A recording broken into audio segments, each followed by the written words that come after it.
Welcome back. Hello. Episode 3. We are in the car. We're on the car ride home. This is the coach's car ride home. I'm Lauren. And Paul. And we are here to deliver some more content about volleyball.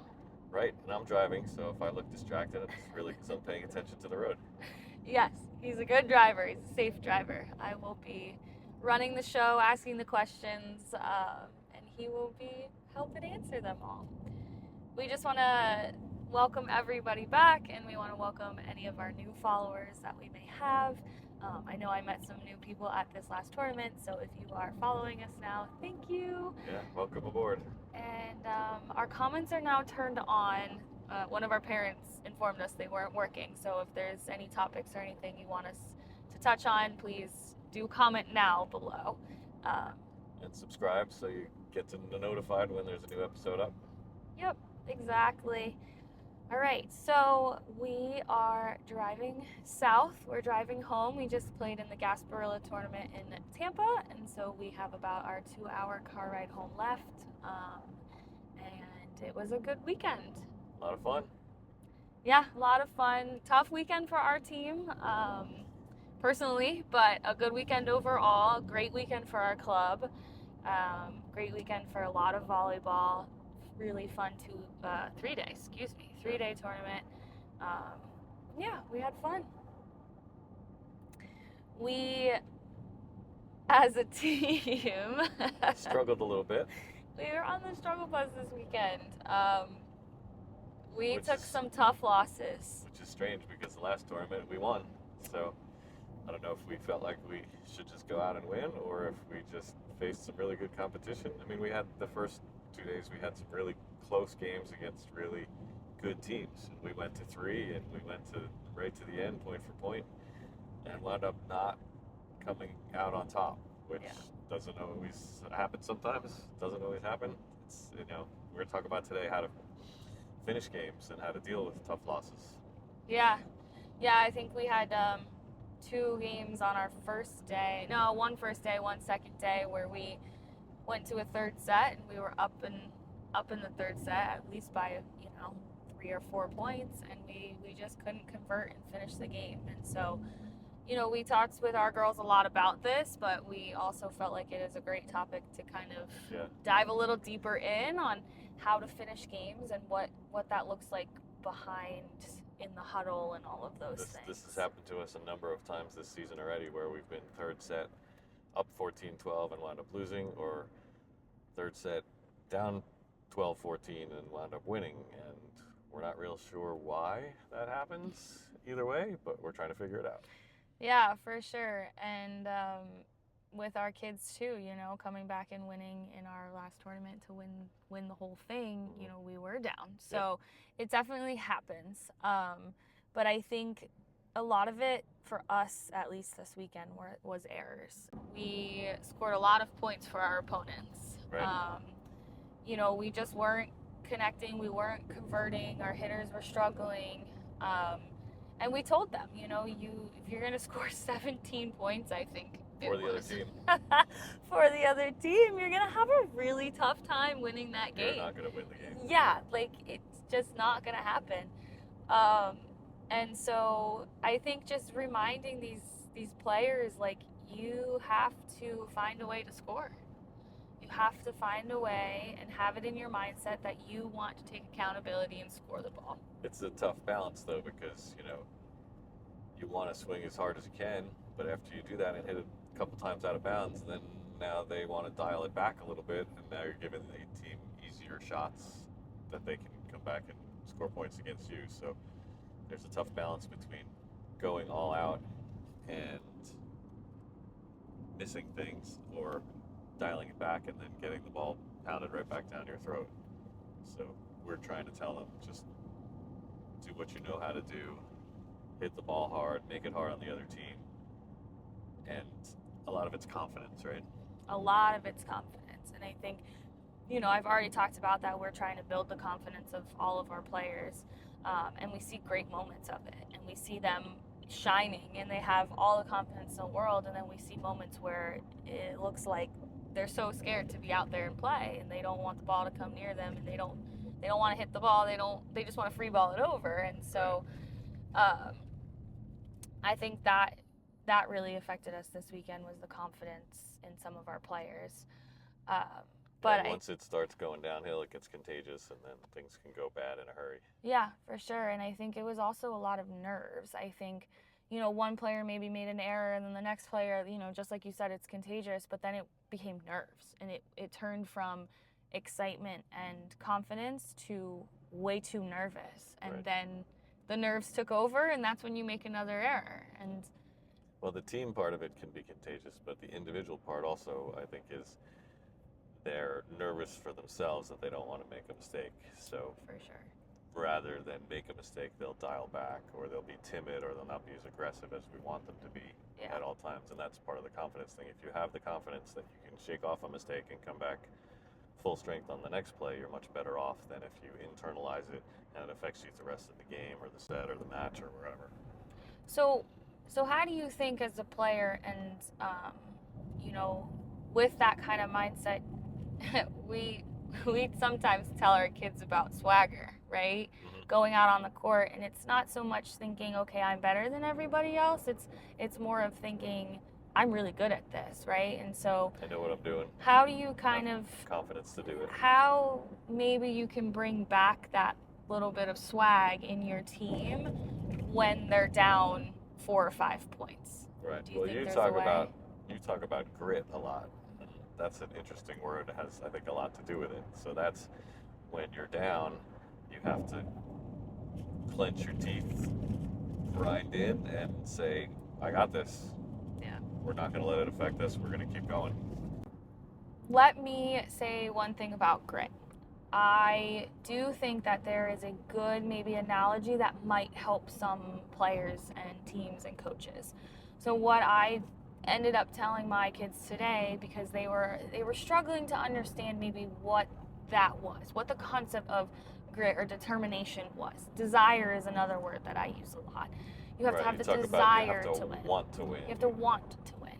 And so my, example for them was we played this team twice at the beginning of the season, and it's the team that we won against in our previous tournament on the third time that we played them, right? The other 2 times were close, and then we finally beat them the third time. Because we really wanted to beat them. Because we really wanted to beat them. We knew that we had to work hard to beat them. And so I used that as an example, and I said, do you guys know that was the difference, is that you knew you had to work hard, right?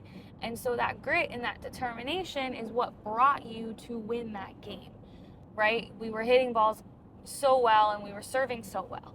Now, what is the difficult part in this sport is that you have to somehow channel that grit and determination to win against every single team you play. Right. Against teams that you've never seen before. Against teams that might be a little bit more skilled than you. Against teams, against any team you come up to, you have to have that exact same desire to win to be able to do that. Right. And I think that really helped them understand. So maybe, there's a team, a coach, if you're listening, there's a team out there that you guys are always wanting to win and always wanting to beat, and you finally did beat them. That's going to be your example of, okay, that's your grit and your determination. Yeah, so we do talk a lot about grit. We talk a lot about determination. We talk a lot about wanting to win instead of playing not to lose. Yeah. And I think we did a lot of playing, a lot not to lose. A lot of playing not to lose this weekend, and we lost, right? And I mean, we didn't have a losing record. Like, we still won some games, right. But the ones that were close that we knew we could win. The ones we needed to win to stay in gold and be in competition to win the tournament, we lost. Yeah. We lost them by 2 points here and 2 points there. Right. The tough ones. But going back to that, playing to win instead of playing not to lose, right? I think that's something as a player, maybe ask yourself during each point or before each game, like, all right, how am I mentally going to prepare myself to play to win? Right to the very end of the game. To the very end, every point. I want to play to win. Reminds me of when you watch an NFL football game and they get down to the end of the game and the team that's ahead starts playing what they call prevent defense, which is they're giving up little plays to not allow the big play. And a lot of times it winds up biting them because they're giving and giving and giving to the other team, and then all it takes is one thing and you're done. Right. Right, and that happens with any team in volleyball. You build this beautiful 6, 7, 8 point lead, and then you start getting comfortable, and they start sneaking back in. They'll get 2 in a row, and then you get 1. They get 3 in a row, and then and they're right back there in it. And now you're having a more difficult time finishing the game. We try and talk about it in the timeouts and the huddles a lot. Is keep your foot on the gas. Don't take your foot off the gas, because as soon as you do, you're giving the other team an opportunity to come back. Right. Right. So what type of advice would you give to coaches? Let's say if you see your team and they're maybe playing not to lose instead of playing to win, what would you say as coaches? Should you go and tell your team then in the next timeout, or coaching them from the sideline? Well, what we do is we just try and encourage them to keep the foot on the gas, to keep swinging. I'm always big at keep swinging, keep hitting the ball hard, because good things happen when they hit the ball hard. It's as soon as you give your opponent an opportunity to come back, a free ball, a roll shot, something easy, or you lose a couple of points and now your mentality has changed. Momentum's such a big thing in volleyball. And opposing coaches will call timeouts to try and change momentum. If you've got momentum and they're losing points, we do the same thing. We'll take a timeout, tell our players, let's try and change momentum. Let's bring it back onto our side. It's when you get points in a row in volleyball, that's how you win, build leads. If you trade points back and forth, then it's a tie game, but you have to get points in a row through momentum, or through continuing to play hard and aggressive. And that's the big key for us, is to play aggressive. Yeah, for sure. And I think another thing that, we did talk to our kids about at the end of this tournament is personalities and what that means for you as a coach, as a player, as a parent, and it's personalities of each player on the team. Right. Your team is going to be built again of 10, 11, 12 players. Some of them are quiet, some of them are loud, some of them are excitable, some of them aren't. And they're all gonna bring something great to the table, but something different to the table. Some internalize everything and some externalize everything. Yeah, and as a team and a winning team, you have to have all players present, all players excited, and all players having that desire to win. Here's something that we do, and we've done a little bit this year, and I think we probably should start picking it up more, is create a team personality. What's our team's personality? How is the team going to act as a whole in these tough situations? Right. Not just as individuals, and this one does this and this one does that, but I like to tell them our team is all about this. Our team is being strong and aggressive and playing hard and never letting up. And if we can get everybody to buy in to that they're part of that team and they have to promote that team personality, whether it's in them or not, then we can make that our goal for the team. Yeah, I like that. I also like the role personality, right? So, your setters, you have a certain type of role, right? Like you're running, you're telling the team, here, this is what you're hitting, here, I need the ball passed here. Like you have more of that kind of role, and the libero as well. Like you have the role of helping everyone see the court. You have the role of being loud and kind of demanding. You have the role of taking every single free ball. And then the middles, right? Like you have the role of calling out where the other hitters are on the other side of the court. You have the role of talking about if you touched the block or not. And then your pin hitters, you have the role, right? Like everybody has a role, and their personality can be helped by that role, or vice versa, right? Their role can help them lean into what they need to do. Yeah, for sure. Let's also talk about in those tight games and some of our games. Let's start with the emotions, and I know we already kind of touched on this like in our previous episodes, but let's talk about with the refs.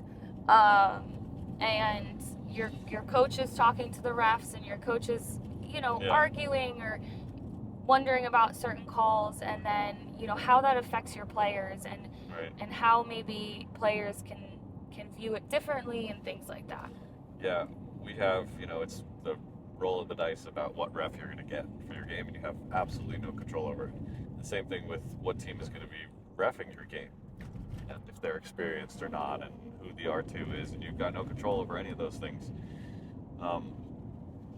But what we can control is what we do on the court and what we do as coaches. And we try and tell our players that let us deal with the refs and you guys focus on playing on the court. We had some challenging situations this weekend where we had some refs that, well, let's just say they weren't as experienced as some other refs. And that can happen in smaller tournaments where they don't have those national quality level refs. Right. They might be newer, or they're just not as experienced. Training or not as experienced. We're thankful for all refs, right? They're there. They're spending their weekends. Refs are people too. They're people too, and And we like them and we enjoy them, but our job is to get the best advantage for our team. For sure. And we will call out any ref when we believe that they've made a mistake or they've made a misjudgment or a poor call or wrong interpretation of the rules. But what sometimes happens is our players interpret us questioning the ref as something bad has happened to their team, or somebody's out to get them,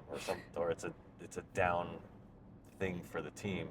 Or we're mad at the ref, and they see their coaches, typically not that. They see their coaches arguing with the ref or getting upset.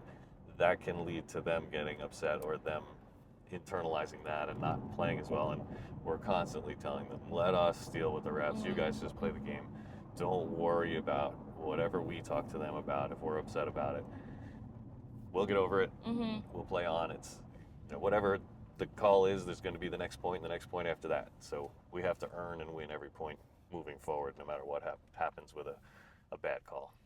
Yeah, and it might not even, it doesn't always have to be a bad call. It could just be a missed call, or it could be a misinterpretation, or it could be a judgment call that we don't agree with, right? Like, there is a lot of that with volleyball and referees. There's a missed touch, or someone's in the net, and there's just, it's every game you're going to have it. And it's great that, we are allowed to argue.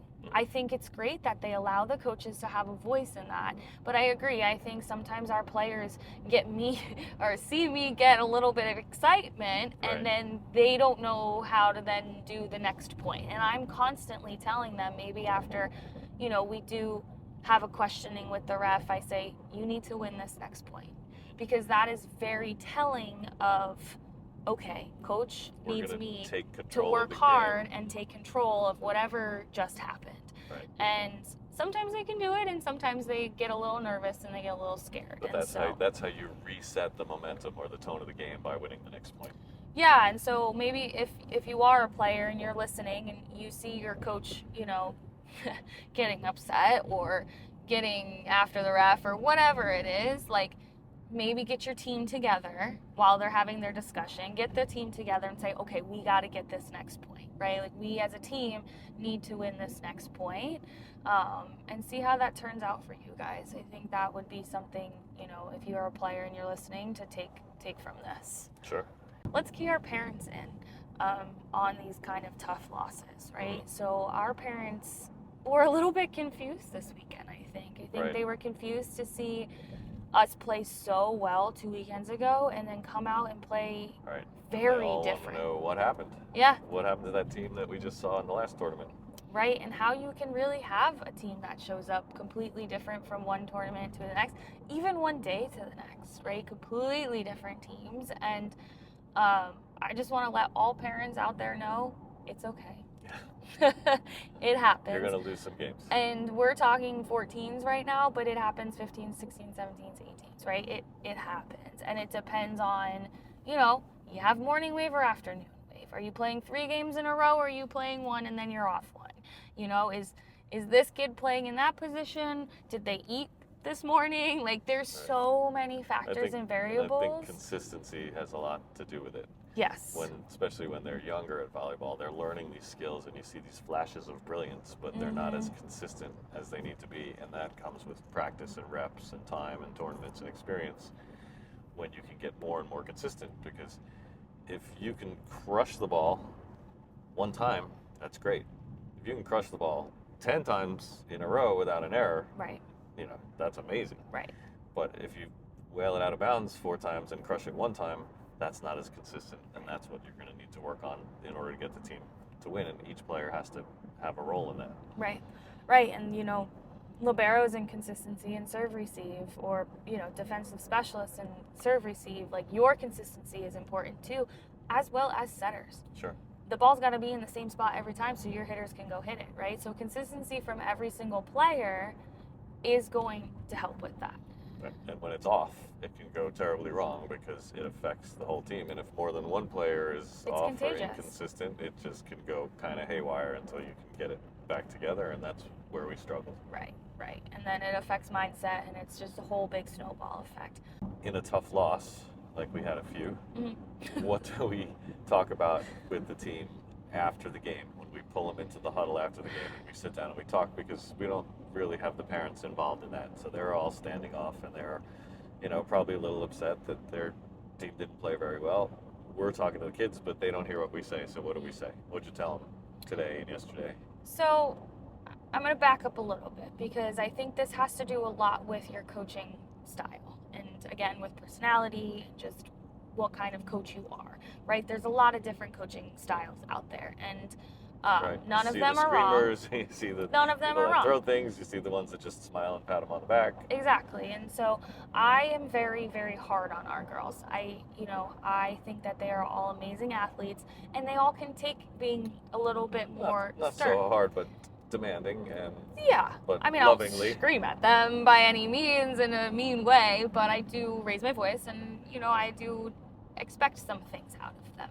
I am not a coach that will just be like, oh, that ball hit the floor, that's okay, you have the next one. No, like, we need to be getting that ball. Right. So let me preface with that. After our game today, I was very upset with the way that they performed. And not upset at them as individuals, it was them as a team. What I did speak to them about was just that we have to work really hard for what we want, and that it's not just going to be given to us.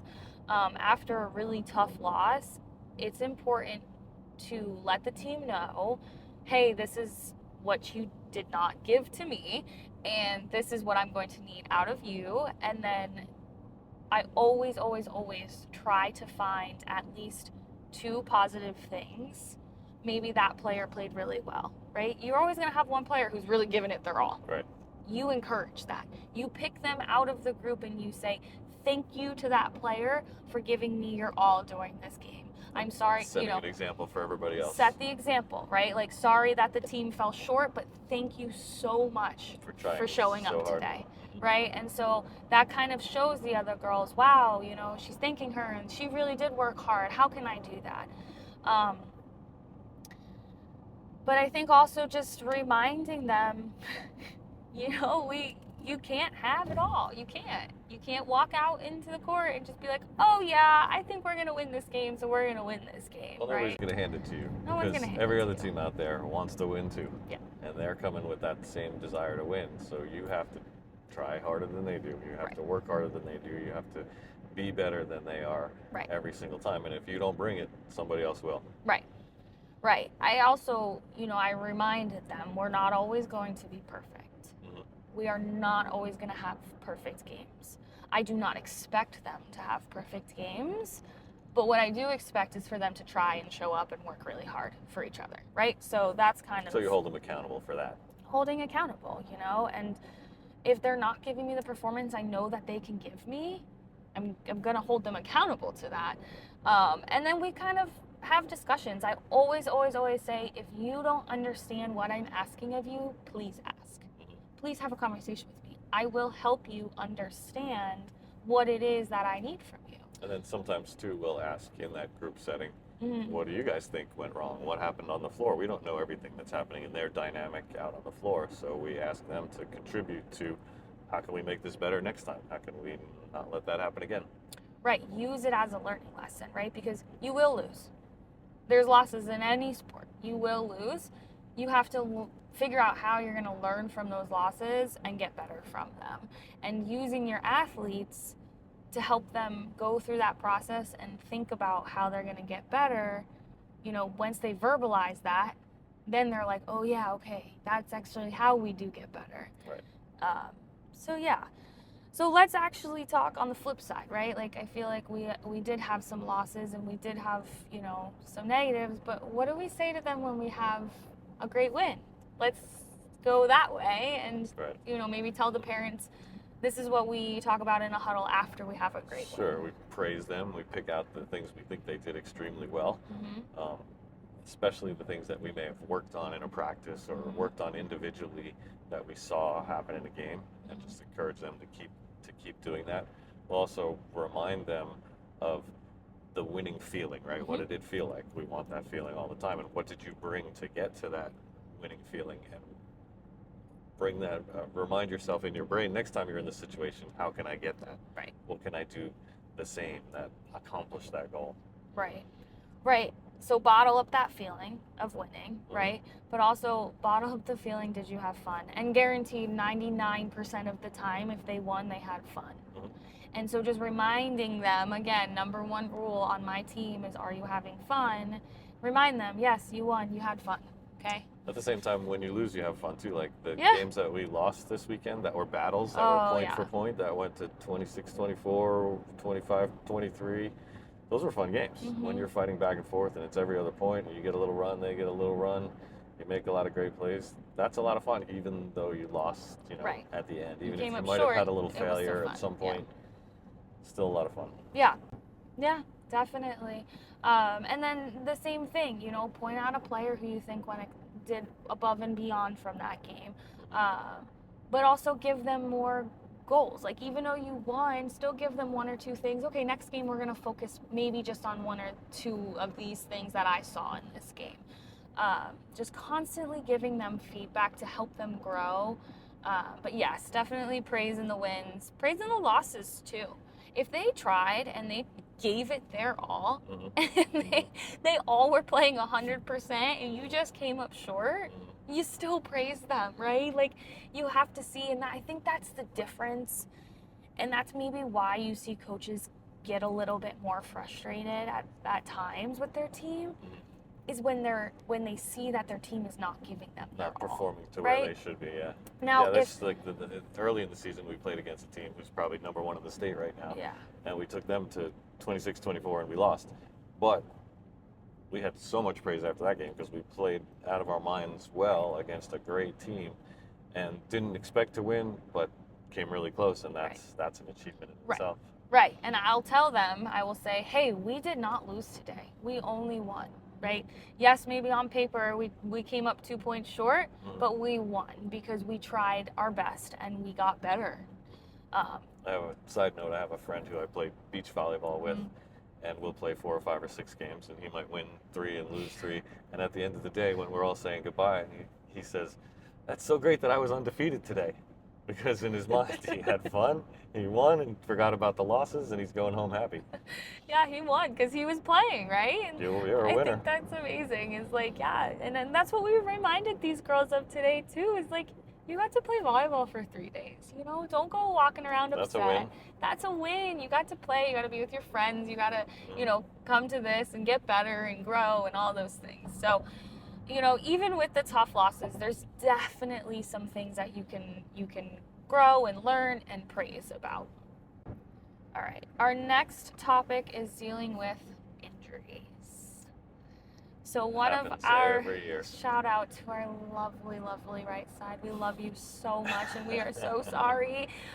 She got injured. Now this is again just something that's happening in our court But on it our happens time, on every team, but it every happens season. to everybody. Somebody rolls an ankle, somebody breaks a finger, somebody hyperextends a knee, somebody gets banged up. I mean, how many times you walk by that It's medic stand and there's like 4 kids in there with sprained Or you ankles see- and in a wheelchair, and Yeah. it happens. It It's a tough- happens it's a often. tough sport. Yeah, and you're jumping and landing, and the ball is coming at you 40 miles an hour. Like, there's concussions and But- broken bones, Yeah. but You've built this team based on these players, and they're performing, and all of a sudden you lose one. yeah, And we're not a college team. We don't have a roster of 18 and 22 girls. We could just go next person up. Right. We have 10 players, or Right. So now it's scramble time. right. And how long is she going to be out for, and what are we going to do? Right, and so, dealing with injuries is, lineup changes. People That'll- playing in different positions they're not Different used play. You're trying to get them all ready to go. You're making defensive adjustments. to.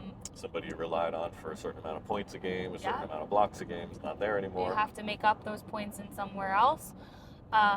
but also keeping the happiness on the court too, right? I'm gonna go back to this. Is like, yes, you're missing one of your key players, but you need to figure out how to keep the energy high and how other people are going to score. I think there was multiple timeouts this weekend where we talked to them and I said, hey, we're really missing this girl, and I know, but you all need to make up at least 1 point that she would score. We need somebody else to score. Yep. Right, and they received that very well, and they all were like, oh yes, okay, like we can do that, right? Because you're working for each other and you're working for her too. She was so sweet. She still came to the game and she still cheered us on, which I thought was awesome. But it is really tough to have to go from something you're super comfortable with, especially a lineup, especially her playing next to other people, and having to make those adjustments. Now I think our girls did a pretty good job of making adjustments, but sometimes it is your key player. Injuries are tough and it's not fun, and we're not happy because we're not at full strength, but we have to adjust. Mm-hmm. And we have to make the best of the situation, and everybody has to pitch together and make it work. Yeah. Because we don't have any other alternative. Yeah. And that's a good life lesson too, because that happens a lot. Somebody in your team drops out at work, or somebody in your family is not available, and everybody else has to pull together and try and achieve that common goal that you're working towards. Gotta make lemonade. Yeah. Right? You gotta make the lemonade. Otherwise it's pretty sour. Yeah, exactly. So I think, injuries are really, really rough, but definitely something that happens and will happen to every team, and it's just how you adjust. That's, you can still do really well. Yeah, and now some other players will have a little more opportunity to play around or play a position they haven't played, and maybe get some experience, maybe show what they can do. Yeah, for sure. So the last thing, I think our little behind the scenes that we're going to do this week is... Speaking of behind the scenes, in case anybody's wondering who's in the back seat, say hi to Harry. Yeah, this is my husband, Harrison. He joined us in the tournament. He's in our podcast this week. He's on the ride home. You have anything to say? No, nothing to say. Okay. All right. Go team. Go team. So this is my husband, Harrison. He says hello. He came to Tampa with us this weekend. He is awesome. He supports us just like the parents support their players. He gets us food and cheers on the girls and parks the car, checks out the hotel room. Yeah, and it's an important part of the staff. It helps us film. He got us some really cool behind the scenes footage this weekend. So I think that's something we'll share with everybody. We did some coaches mic'd up, which we're probably not going to show in this episode, but maybe in the next episode we'll show you some of us on the sideline with the mics on. And or check us out on TikTok. There might be some on there. True. But so he's just our little guest back here. So our behind the scenes this week, I think we wanted to kind of talk about maybe Coach Paul's brain behind the calling the serve spots, and maybe why coaches call certain spots over others, and how we choose where we're going to serve. Right. So for parents who are not real educated on why we're doing what we're doing, you see one of the coaches giving hand signals to the player. 1, 2, 3, 4, 5. They all correspond to spots on the court. Basically what we're telling our players is where we want them to serve the ball. Mm-hmm. So we say, point number 1, serve it to 1. 1 is the back left. You're looking at the court. It's the back left spot on the court. 2 is in the front left, and so on around the court. And so we're giving them clues on where we want the ball to go. Mm-hmm. So why do we want the ball to go to a certain spot? There's kind of a lot of reasons for it.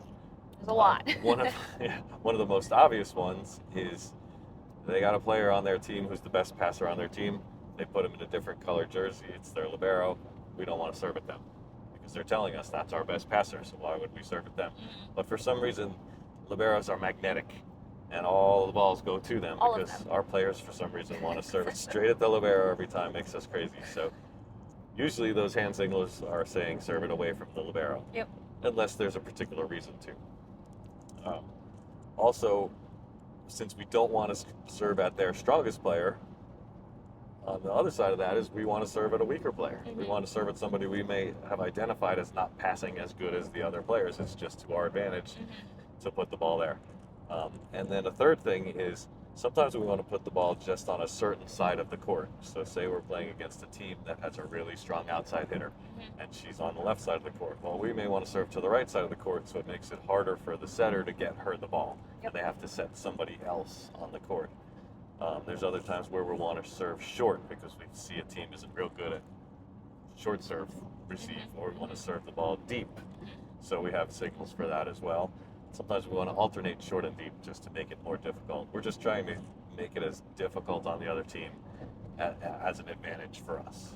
Right, so when we're serving, we want to serve tough and get them what's called out of system, right? Because when they're in system, we talked about this last week, is when you're in system, you can run your middles. So the harder, the more difficult to serve, the more the setter is running around the court, the more out of system they're going to be. Basically, out of system means, for those of you who are basically, the out of system means they're out of system. They can't run all three of their hitters, right? It's that 1, 2, or 3 pass.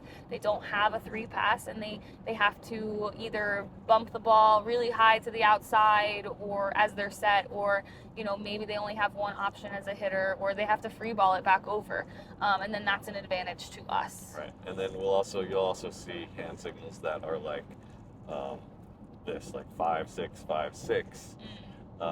That means we want to serve the ball between 5 and 6. We want to try and serve the seams between the players. It's harder to pass when it's not straight at you. Yep, and there's, with each rotation, when they're in serve receive, there are definitely spots that you do want to aim for, unless there's this particular player or person that you are also trying to aim for. So there is more to go, to go around that. You could also say, if we have 2 strong blockers, say our middle and our right side, and we want them to set that person in front of them, we might serve it over that way, right? Because that's going to bring the whole ball over to our better blocker and defensive option for us.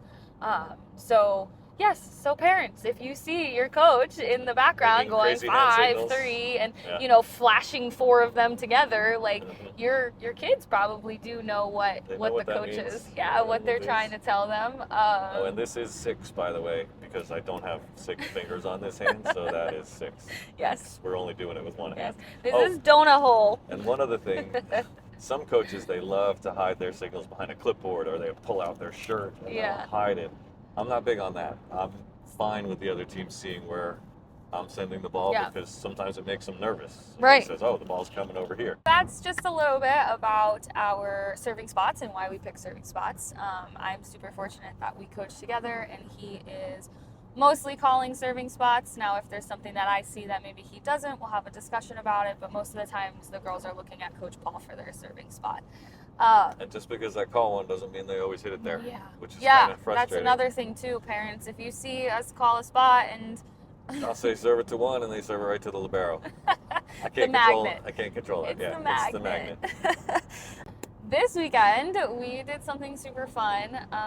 We went around the convention center and found some really fun parents to interview. So from different clubs, different age groups, we went ahead and asked some really fun, awesome questions that we found online. Just like kids are having a lot of fun on the court, we see a lot of parents in the convention centers having a lot of fun, which is really cool because they spend a lot of time there. They need something entertaining, and all these different teams manufacture all these different ways to have fun. So we went and found some that were doing some fun things, and we asked them some fun questions. So here it is. Enjoy. Yeah, enjoy.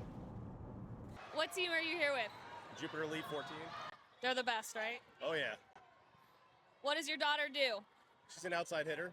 What does she do? She plays volleyball. Can you explain the difference between a 5'1" and a 6'2"?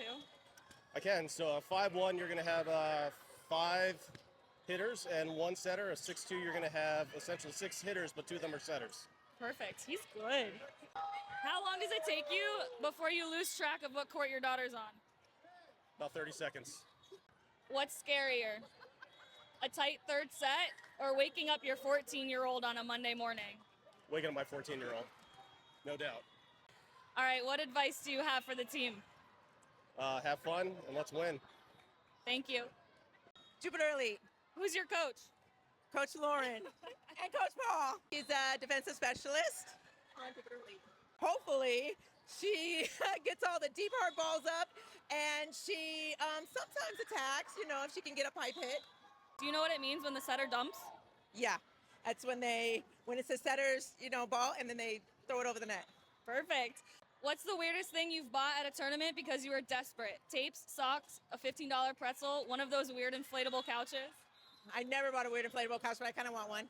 I did buy knee pads because we had incident where they forgot knee pads, so I had to buy knee pads. I bought lots of plushies, lots of sweatshirts, magnets. I like magnets. Can you show me some proper line judge calls? Oh yeah. In. Out. Touch. And I don't know. Do you have any wise words for the girls in this next game? Yes. Be cool, be calm. Know that you deserve to be here. You deserve this. You're amazing. And we love to watch you play and keep doing what you do. Woohoo! My daughter is left outside on FIVA. I'm just happy she's out here playing and having a good time. Perfect. I like to see her crush the ball and make people cry.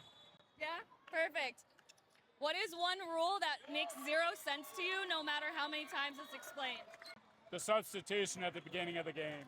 With the libero? Yes. Yeah. Who's the libero on your team? I have no idea. Do you know what it means when the setter dumps? No. What's going through your head when your kid is serving on game point?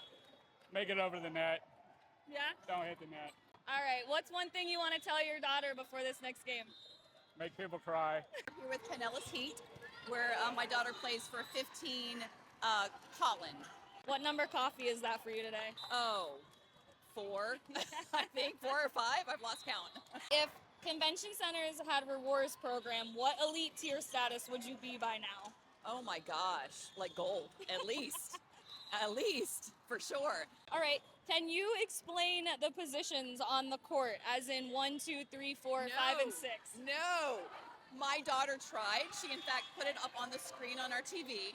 She tried to demonstrate, like, where they all go. I have no clue. It's like a mystery puzzle to me.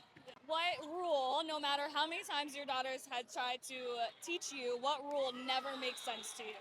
Oh. Okay. So apparently there's some rule that you can't set it over, but yet sometimes you can. But then they used to, like, they weren't going to call it anymore, but now they do. So I don't get it. I don't get it.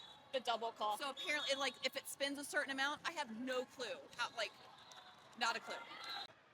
Do you know what out of system is, or do you just cheer with the rest of the crowd?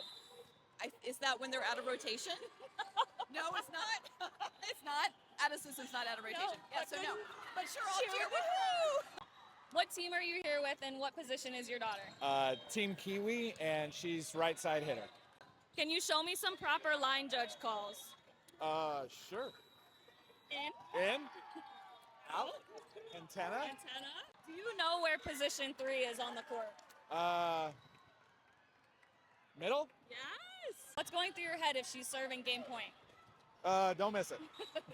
Okay, if the convention centers had a rewards program, what elite tier status would you be by now? Diamond, platinum, plus. If you could secretly mic one of your parents on the sidelines, who would it be and why? Honestly, it would be myself. Yeah. They tell me that I'm one. I'm a vibe. They tell me I'm screaming constantly. I'm just really animated and into the game. So. What is the strangest tournament snack you've seen or packed yourself? It's so I don't know. The strangest one. They all eat the same things. You know, they got bento boxes now. That's what everybody has. The snack boxes. Yeah, the snack boxes. I have seen sushi, so it seems like an odd one, you know, to use during a volleyball match. But you know, I don't eat fish the day before I fly. I certainly wouldn't eat it the day of a tournament. So yeah, absolutely. Yeah, perfect. Yeah. Well, good luck the rest of the weekend. you. Thank you very much. Do you have anything you want to say to your daughter before she plays? I'm so proud of you. Just keep swinging hard. Don't worry about the misses. They'll, you know, you'll just get better and better with every rep. So. Thanks, parents, and those are some really kind words you had for your girls. I hope everyone had such a great weekend at the tournament, and we look forward to more of these kind of questions and segments that we can involve our parents and maybe siblings or some other people who are there watching, spectators. Well, whenever we see fun stuff going on in there in the convention center, we'll try and get some footage of it if Yeah, we can. yeah, you can always find us and we'll interview you. But we just want to thank everybody again for listening and tuning in this week. We had a really fun time filming in the car, Coach's car ride home. First one on the ride home. First one on the ride home. We have our guest Harrison in the back. Again, if you have any topics you want us to talk about, please put them in the comments. Feel free to email us, follow us, subscribe, find us on TikTok. And yeah, we're so excited. Thanks so much. See you next time. See you next time.